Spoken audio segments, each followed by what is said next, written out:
Hope everybody's doing well. Just got done with practice 2.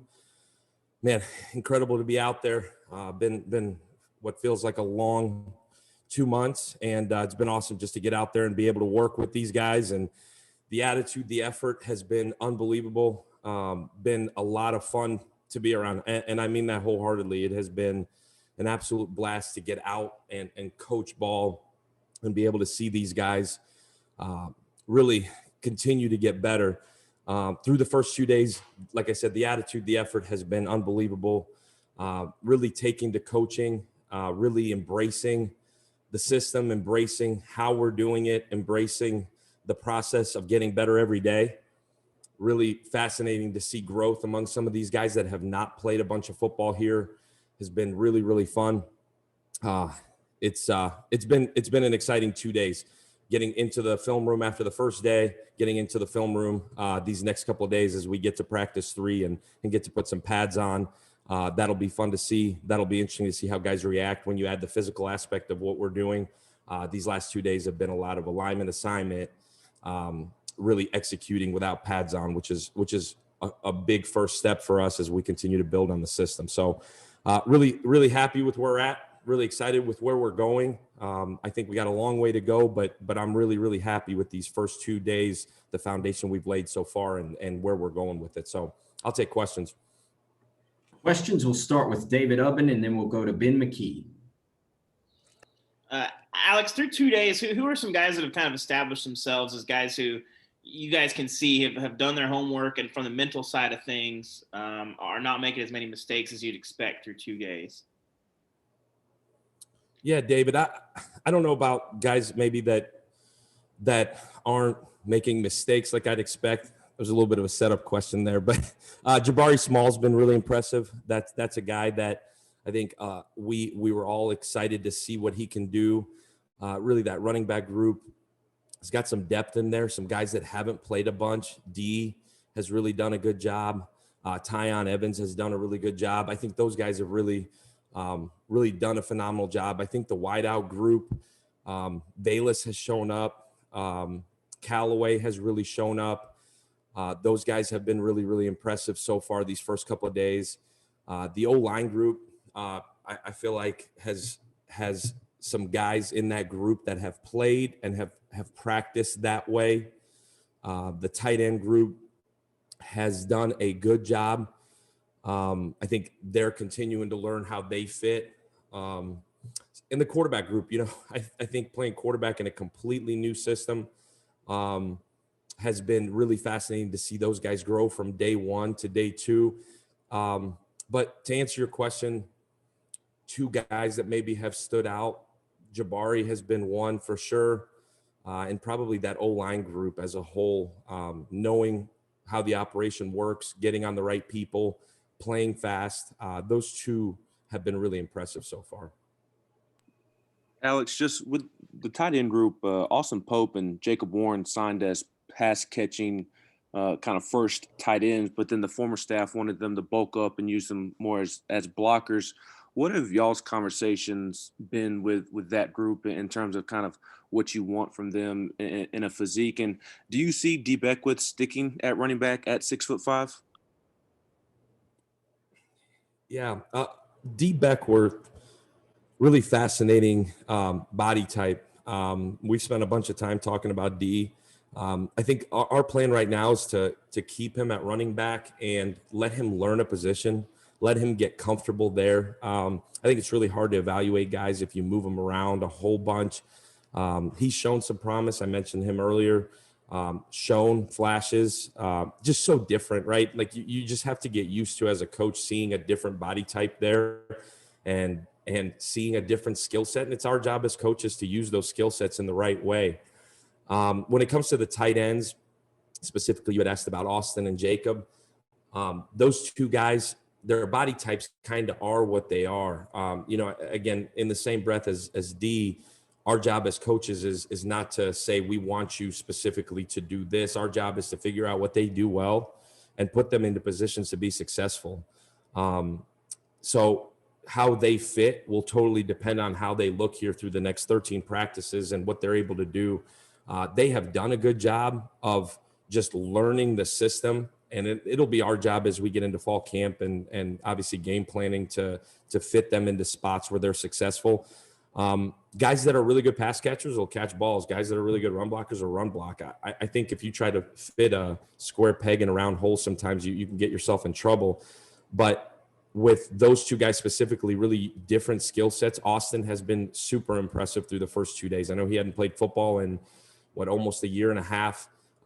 Really, really proud of where he is. I think Jacob Warren is still, I'm still trying to figure out exactly what he is in terms of how his big body can be used. But I think both those guys can be really good combination tight ends, can play out in space, can play in the backfield, can play in line. Princeton Fant falls into that as well. That's an impressive guy. I've been really, really happy with that room so far. Austin Price and Patrick Brown. Hey, Coach, when you look at, the wide receiver room, you've got some guys there that necessarily hadn't played the position for a whole lot of time. How would you try to break those guys in? And is that something you see in the first couple of days of practice, that they're still trying to feel their way through and learn the position? Or do you feel like that maybe they've caught on after having played it a year? Yeah, I think that the older guys, and I say older guys that have played some, I think have taken two big steps from winter workouts to day one, then to day two. Bayless looks like a guy that's played a bunch of football. I think he has to continue to fine tune the fundamentals of the position, release his top of routes, just fine tune himself into being a really good every down receiver. Jalen Hyatt has played a bunch. He looks like a young pup that's really still feeling his way out in a lot of ways. Jimmy Callaway was really impressive through 2 days. He's a guy that's got a really good skill set, can really run. You got Holiday is still working his way back. What he's shown in non-contact has been really impressive. We're still kind of digging through that group to see what those guys are. We had a couple guys out, had a couple guys with some COVID things. I think probably unfair to evaluate those guys totally. But yeah, we are young in a lot of ways there. We really are. We need the Ramel Keatons of the world, those guys, those older guys that have been here to really step up in a lot of ways. That's one spot that Coach Burns is working, burning midnight oil right now, trying to make sure that those guys are ready to roll. And I think we're kind of leaning on Bayless in a lot of ways because he is the old vet. He's played a ton of football. But that group, I think, will know better in the middle of spring where they are. But we're pushing like crazy, not so much the older guys, but the younger guys there to step up in a big way. Hey, Alex, with the quarterbacks, obviously you've got Hendon and Brian and Harrison there. What are some of the things that you're stressing to those guys in these first few practices, and kind of how have you seen them take some of the retention from what you guys did in terms of the installs before you hit the field these past several weeks? Yeah, Patrick, I think as with any system, just the overall big picture with those guys, getting the play call in, communicating it all, getting us into the right things as they see different looks, playing really fast, playing decisive. I think that's kind of what's separating those guys as we keep moving forward is who can operate within the system at a really high rate. It's all about decision making there, in terms of being able to get us in the right play and execute it at a high clip. I think all three of those guys are doing a really good job of learning it and then being able to translate it onto the field. I think that's the one position that you feel like you're probably the hardest on because it all starts there. But all three of those guys, they're such different skill sets.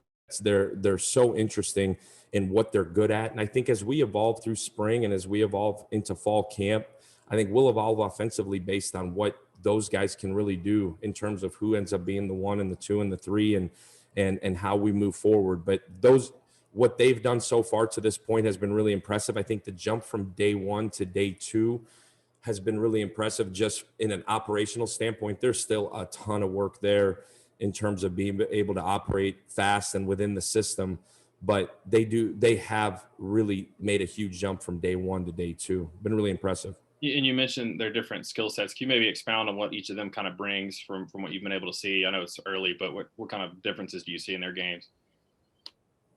Yeah, just really, it's probably too early to truly pinpoint that. Obviously, all of those guys have played in games, which I think is really interesting. You know, Harrison has some knack to him in terms of he's played. He finished off the year playing.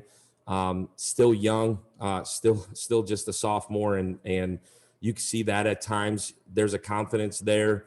I think the guys really rally around him. He's trying to be a really good leader. Coach Heupel's done a really good job of pushing really all three of those guys to be really good leaders. Hendon, you could tell, has played a bunch. Really athletic, really good with decision making. Maurer is a really good athlete, and has a really good arm. For him, it's just continuing to grow within the system and continue to learn and grow. I think that's probably, I keep saying learn and grow. I think just those guys continuing to take steps. I think obviously way too early. They all, like I said, really unique skill sets. You're trying to find the best guy that can operate within the system and be super efficient in what you do.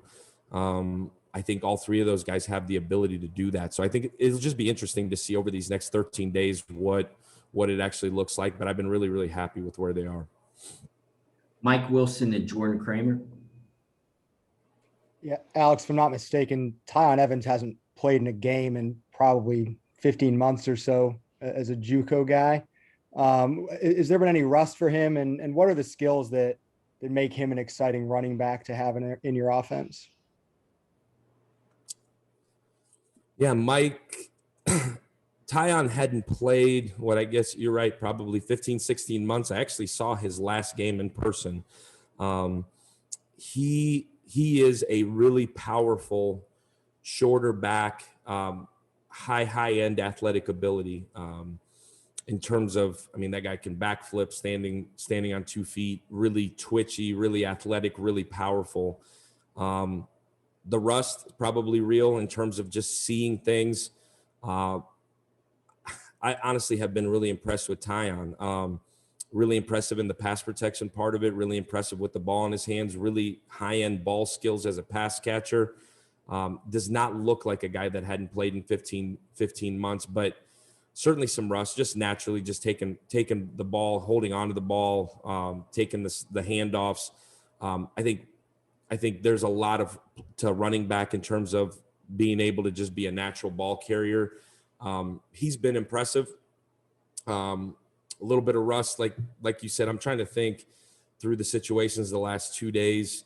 Probably just seeing it and being able to hit the runs quick, but he's been impressive. I've been really proud of where Tyon is actually at.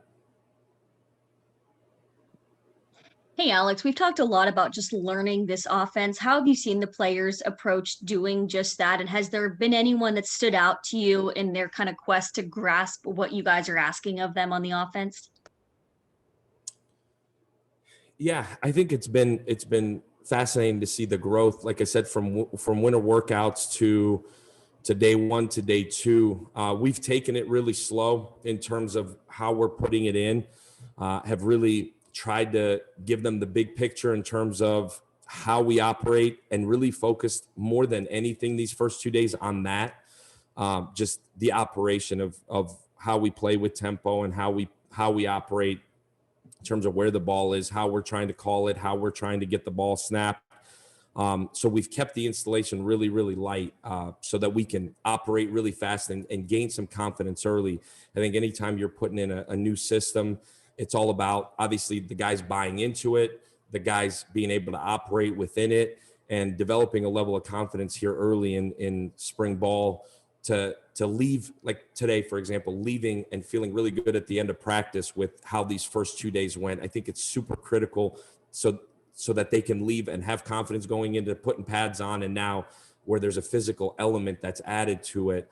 I think overall, really, as an offense, I've been really proud of the entire operation. Now, as we add things, them being able to comprehend them, see it, correct it, And I think the biggest point Coach Heupel's tried to make here over the first 2 days, both offense, defense, and special teams, is just don't make the same mistake twice.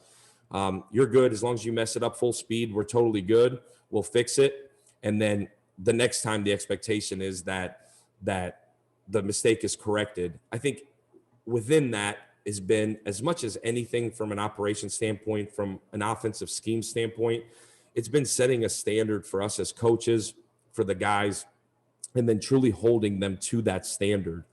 I think anytime you come in as a new staff, how you start is absolutely critical. But us setting a standard, setting an expectation, how are we going to be elite? And obviously you got to be good before you can be great, before you can really reach a level of elite offensive play. But for us, it's not making the same mistake twice. It's living up to the standard. It's executing at the standard that we've set. And that goes with anything that these guys are doing. That goes with the off the field things. That goes with going to class. That goes with living right on the weekends. That goes into everything we're doing. So as much as the football part, the other half of their lives, going to class, it's been setting a standard and holding them to that standard. And I know I'm going off on a little bit of a tangent there, but that's been everything that we're doing. It's not just the plays. It's not even really the actual players and how they fit. We'll figure that out. We got some incredible coaches with incredible minds in our room. It's just getting them to play extremely hard at an extremely high rate and making really good decisions in everything that they're doing. And that's been what this whole last 2 months has been about. That's been what these first 2 days have been about. And for the most part, they have done a really good job. We got to get everybody in it, and we'll keep taking strides to reach a new level. Vince Ferrara. Hey, Alex, Vince Ferrara, 99.1 The Sports Animal here in Knoxville. You obviously, with your offense, you guys talk about it all the time, the tempo and the pace, but it was a much different offense and the personnel to that prior to. You complimented the offensive line earlier. Wondering what that adjustment has been like for some of those guys to the pace of play, and maybe, you know, who's really risen up in now that higher pace they're being asked to execute. Yeah, Vince, I think it's so different than what they've done, what they were used to. That was completely being honest with you on this. That was my biggest concern going in is how will those guys operate within it? My first year, a year ago in Orlando, they were going into year 3 of the system. So that would never cross my mind in terms of those guys being ready. Obviously here, that was a concern in terms of those guys being able to just function within the system. Been really proud of how they've handled it. Again, I think it helps that there's a handful of guys in there that have played football. So just adjusting their thinking, adjusting how we're doing it. Glenn has done an incredible job. I think Glenn is if not the best O-line coach in the country. You'd have to show me one that is. The way he teaches it, the way it's installed for those guys, the system that he's come up with to be able to get those guys lined up, hear it, see it, and execute it is incredible. That's not to say that they haven't made mistakes, but they have stood out in terms of learning it, seeing it, executing it. I think us keeping it simple in terms of what we've installed, Vince, I think has been a huge part of that. But just the way that they've learned it, the way that they rep it, the way that they work, they're kind of in their own little world there for a little while until we come to a team period. And to be honest with you, it's been fascinating. The way Glenn does it with those guys is absolutely fascinating, and he deserves a ton of credit. Him and his guys, what they do down there in the corner of the end zone and then are able to come and execute at a high clip. They've been really, really good through these first 2 days. Have not missed a beat whatsoever. In terms of guys there that have been impressive, Cade has done a really good job. Been really impressed with him. He really likes to play football. He's fun to watch. Darnell Wright has been really impressive. Spraggins, for a young guy, boy, he plays his tail off. Mays at center has done a really good job. Man, I've been impressed with those young guys. We're big. We're strong. I've been impressed. Those guys come off the ball and have been, again, there's no pads on right now, but I can't say enough good things about those guys. Last question really quickly, Brent Hubbs. Coach has a meeting shortly. Yeah, Coach, just curious, aside from the enthusiasm and maybe the mental side of things, what have you learned about this offense through 2 practices that you didn't know when you took to the practice field? Maybe faster or something physically? What have you learned about this unit? Yeah, good question, Brent. No pads on yet, so we'll find out here next week. That part of it, I'm really excited about it. To be honest with you, I think it's been the first time since we've been here that we've put them into really hard situations through these first 2 days. We talked about when we got here, and I don't know that they really believed us or maybe probably looked at us a little bit like we got 2 heads. And we've continued to talk about fighting through adversity. That adversity is coming. These guys have been through a lot. I think sometimes we forget what they have actually gone through to get to this point. The guys that are here have fought through a lot. And it's our job as coaches to bottle that up and transform it into something great. I've been just really impressed with how hard they practice, both on offense and defense. These guys are trying to take the coaching. These guys are trying to live up to the standard that we're setting, because we're not bending the standard at which we're going to play and at which we're going to run this program. So for the most part, this is the first time as a team that it has been hard, like really hard. The neat thing about this group is they have been through hard, just not since we've been here. So to see them all fight through it, to throw adverse situations at them, it's been fascinating to see them. But that's probably the one thing that through these first 2 days, as we got into the second half of practice, and they're a little bit tired and they're a little bit banged up and they're a little bit exhausted, and coach maybe is yelling at me and maybe coach is mad about something that happened. Forget about it. Play the next play as hard as you can, as long as you can, and to the best of your ability. And if we continue to do that and we continue to fight through these adverse situations, we'll be all right. I think continuing to put them into hard situations, us as coaches, and seeing how they respond, because all we're trying to do is replicate what it's going to be like when you line up at Neyland in September and you go. So Coach Hype has done a good job of trying to create hard situations, real situations, and then force them to fight through those. But I think that's, as we keep moving forward, that's where once we put pads on, now it's hard and you got equipment on and people are banging against you. Now what can you do? So for us, it's us as coaches setting the standard at what we want them to do, holding them to that standard, and then seeing how they react, and then coaching that, and then setting another standard for them. And obviously you want to have success early, which is why we've kept it relatively simple, so that as you continue to go and then you don't have success, you can coach off of that. And that's not cliche coach talk. That's real talk. For these guys to continue to fight, I've been really, really impressed. There's a really cool energy about this team, maybe a little bit of a youthful energy.